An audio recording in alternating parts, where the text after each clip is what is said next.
Guys, आपका स्वागत है हमारे चैनल हैप्पी लाइफ 234। तो गाइस, आज हम करने वाले हैं माइंड और लॉजिक का पार्ट 2। ये है मोटा बाजू, सॉरी मोटा नहीं, उवैस भाई क्या पकड़ के रह रहा है। तो गाइस चलो शुरू करते हैं। रिया को पता चलता है कि जंगल के अंदर एक पुरानी हवेली में बहुत सारा खजाना छुपा हुआ है। रिया अपने बैग में बुलबुले साइंटिस्ट की दी गई प्लास्टिक गन रख लेती है और नक्शे की मदद से पुरानी हवेली तक पहुंच जाती है। अब हवेली के अंदर जाने के लिए उसे 3 दरवाजे दिखते हैं, लेकिन वहाँ पर साफ साफ लिखा हुआ था कि अगर गलत दरवाजा चुना तो पूरी की पूरी हवेली धरती के अंदर समा जाएगी। रिया सोच में पड़ जाती है कौन सा दरवाजा लेना है, क्योंकि कोई भी हिंट नहीं मिल रही थी और गलत दरवाजा लिया तो हवेली जमीन के अंदर चले जाएगी। लॉजिकल आर्मी, क्या आप बता सकते हैं अब रिया हवेली के अंदर कैसे जाएगी? सोचिए सोचिए। मेरे ख्याल से ये दरीचा जो दिख रहा है आपको गाइस, जो ये वाला साइन बोर्ड का नहीं जो दिख रहा है, वहाँ से दरीचा जो विंडो खुला है वहाँ से। ध्यान से देखिए, बगल में एक रस्सी लगी हुई है जो सीधे ऊपर के खिड़की तक जा रही है, इसलिए यह दरवाजा खोलने का रिस्क नहीं लेगी और रस्सी की मदद से अंदर चले जाएगी।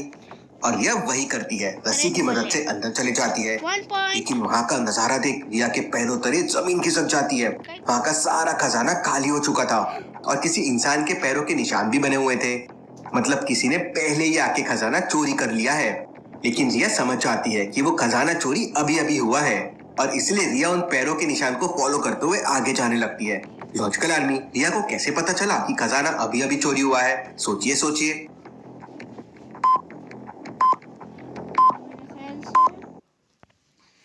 ये दरवाजा नहीं तो स्टेप से है मेरे ख्याल से। दरवाजा तुम्हारा फुटप्रिंट्स। ओके चलो गाइस, फुटप्रिंट्स है उवैस का और मेरा है दरवाजा। ध्यान से देखिए, जहाँ रिया खड़ी हुई है वहाँ से बाहर जाने के लिए सामने की तरफ सीढ़ियाँ बनी हुई हैं और सीढ़ियों के पास में बहुत सारी घंटियां लटक रही है, लेकिन उनमें से बस एक घंटी मूव कर रही है। अगर हवा के कारण घंटी मूव कर रही होती तो सारी की सारी घंटियां मूव कर रही होती, मतलब जो खजाना चोरी करने आया था वो घंटी से टकरा गया होगा, इसलिए घंटी मूव हो रही है। रिया उन पैरों के निशान को फॉलो करते हुए आगे जाने लगती है और आगे चलकर एक जगह पे फंस जाती है। उसे चारों तरफ दीवार ही दीवार नजर आती है।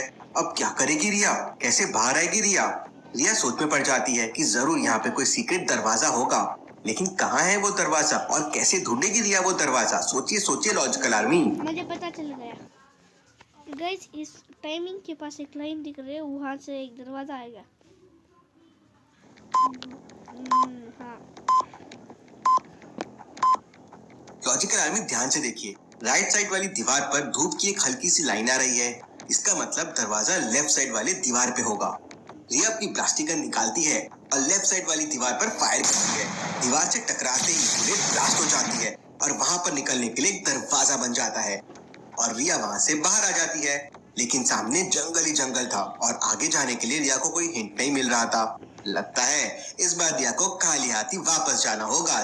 चोर खजाना लेके भाग गए हैं। चलिए अगली पहेली देखते हैं। आलिया अपनी स्कूटी से कहीं जा रही थी, तभी अचानक रास्ते में उसकी स्कूटी खराब हो जाती है। आलिया स्कूटी को स्टार्ट करने की काफी कोशिश करती है, लेकिन स्कूटी स्टार्ट नहीं होती। तभी वहाँ पर 3 कार आती है। आलिया को देखकर तीनों कार वाले वहाँ रुक जाते हैं। लॉजिकल आर्मी, क्या बता सकते हैं आलिया को तीनों में से किसके साथ लिफ्ट लेनी चाहिए, ए, बी या सी? मेरे ख्याल से ए, मेरा बी। मेरा ए, तुम्हारा ए, मेरा सोचिए सोचिए लॉजिकल आर्मी। नहीं, मेरा सी। एक टाइम बोलना है। आलिया को दूसरे वाले से लिफ्ट लेनी चाहिए क्योंकि उसने सीट बेल्ट लगा के रखी है। तीसरे वाले ने सीट बेल्ट नहीं लगा के रखी है और पहले वाले के कार में देखिए शराब की बोतलें पड़ी है, शायद वो ड्रिंक एंड ड्राइव कर रहा हो। लॉजिकल आर्मी, हमेशा ध्यान रखिए, कार में सीट बेल्ट लगाए। सीट बेल्ट आपको हमेशा सेफ रखेगी। अपने पेरेंट्स को भी सीट बेल्ट हमेशा लगाने के लिए कहिए। चलिए अगली पहेली देखते हैं। राज आधी रात को मेहुल के पास कॉल करता है और मेहुल से कहता है कि बहुत सारे डाकुओं ने उसके घर पे हमला कर दिया है और वो लगातार फायरिंग कर रहे हैं, आप जल्दी से यहाँ आ जाइए। मेहुल तुरंत अपनी गन लेकर राज के घर पहुंच जाता है। मेहुल घर के अंदर जाता है तो देखता है कि सारे कांच टूट चुके थे और फिर राज मेहुल को आके बहुत सारी बुलेट दिखाता है क्योंकि डाकुओं ने उसके घर पे बहुत सारी फायरिंग की थी। मेहुल घर को अच्छे से देखता है और समझ जाता है कि राज झूठ बोल रहा है। कैसे लॉजिकल आर्मी? मेहुल को ऐसा क्यों लगता है कि राज झूठ बोल रहा है, क्या आप बता सकते हैं?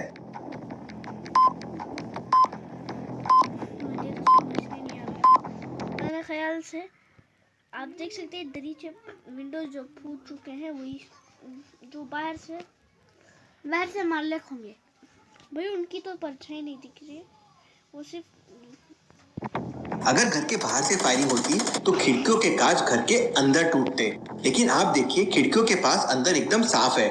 तो मेहुल बाहर जाके देखता है तो कांच के टुकड़े घर के बाहर होते हैं, मतलब कांच को अंदर से तोड़ा गया है।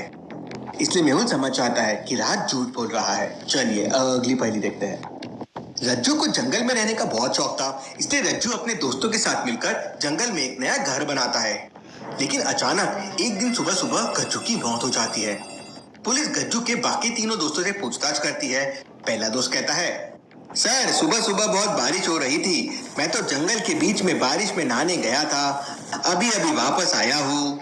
दूसरा दोस्त कहता है, सर मैं तो सुबह से जंगल में जॉगिंग के लिए गया था, अभी अभी वापस आया हूँ। तीसरा दोस्त कहता है, सर मैं दोपहर को 2 बजे तक सोता रहा, मुझे कुछ भी नहीं पता है।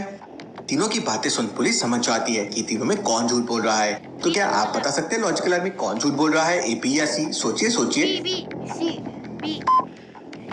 भाई बारिश में कैसे जॉगिंग कर सकते हैं? बी। दूसरा वाला दोस्त झूठ बोल रहा है, क्योंकि अगर वो अभी अभी जॉगिंग से आया है तो वो इतना साफ सुथरा कैसे रह सकता है? ना उसके जूते खराब हुए, ना उसके पैंट, ना उसका शर्ट, ऐसा कैसे पॉसिबल है? मतलब वो झूठ बोल रहा है। पुलिस समझ जाती है और उसे पकड़ लेती है। चलिए अगली पहेली देखते हैं।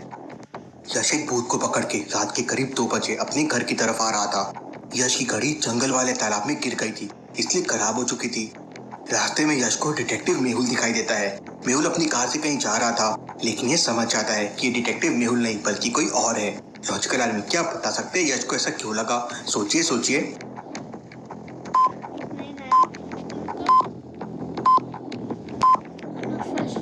मेहुल के कार के पहिए को ध्यान से देखिए। कार लगातार चल रही है, लेकिन उसके पहिए घूम नहीं रहे हैं। अब भला ऐसा कैसे हो सकता है? इसी से यश को उस पर डाउट होता है। यश तुरंत अपनी बाइक की स्पीड तेज करता है और कार को ओवरटेक करके रोकने के लिए कहता है। ड्राइवर यश को देख तुरंत मम्मी बन जाता है, लेकिन यश तो यश है, तुरंत अपनी गन निकालता है और उसे पकड़ लेता है। चलिए अगली पहेली देखते हैं। एक बहुत बड़े अमीर आदमी की सुबह सुबह मौत हो जाती है। पोस्टमार्टम में पता चलता है कि उसकी मौत चाय पीने से हुई है, क्योंकि चाय में जहर था। पुलिस उसके तीनों नौकर से पूछताछ करती है। पहला नौकर कहता है, सर मैं तो मालिक के लिए किचन में सुबह सुबह चाय बना रहा था, लेकिन मैंने चाय छानकर मालिक को दे दी। अब भला नींबू के टुकड़े से कोई मर कैसे सकता है? दूसरा नौकर कहता है, सर मैं तो सुबह सुबह बगीचे में बैठकर मेडिटेशन कर रहा था, मैंने किसी के चिल्लाने की आवाज सुनी थी, लेकिन मैं मेडिटेशन में व्यस्त था। तीसरा नौकर कहता है, सर चाय पीने से पहले हमारे मालिक थोड़ा सा पानी पीते थे, मैंने मालिक को ग्लास में पानी दिया था, लेकिन मैंने उसमें कुछ नहीं मिलाया था।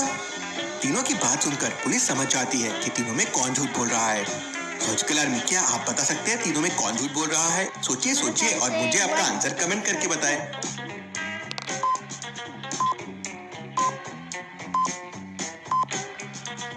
पहला वाला नौकर झूठ बोल रहा है, क्योंकि अगर उबली हुई चाय में कटा हुआ नींबू का टुकड़ा गिर जाएगा तो चाय फट जाएगी, और फटी हुई चाय नौकर अपने मालिक को दे नहीं सकता, मतलब वो झूठ बोल रहा था। पुलिस समझ जाती है और उसे पकड़ लेती है। चलिए अगली पहेली देखते हैं। कुशल के सारे फल खत्म हो जाते हैं, इसलिए कुशल जंगल में एक बगीचे में फल तोड़ने के लिए जाता है। कुशल बहुत सारे फल तोड़ लेता है और उसके बाद कुशल की नजर एक पपीते के पेड़ पे जाती है और कुशल समझ जाता है कि ये पपीते का पेड़ नकली है। लॉजिकल आदमी क्या आप बता सकते हैं कुशल को ऐसा क्यों लगा कि ये पेड़ नकली है? सोचिए सोचिए। ये झाड़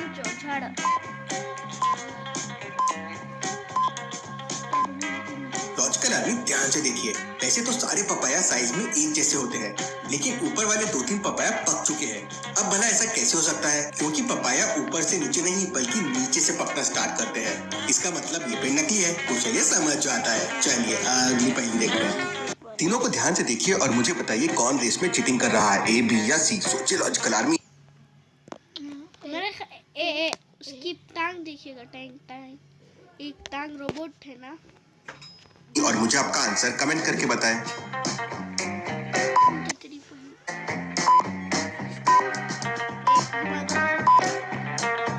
एक का एक पैर रोबोटिक है, दूसरे ने शू में नेल्स लगा रखे हैं और तीसरा नंगे पांव दौड़ रहा है। मुझे तो तीनों इलीगल लग रहे हैं। तो गाइस प्लीज़ इस वीडियो को लाइक और सब्सक्राइब प्लीज़ कीजिएगा। तब तक के लिए बाय।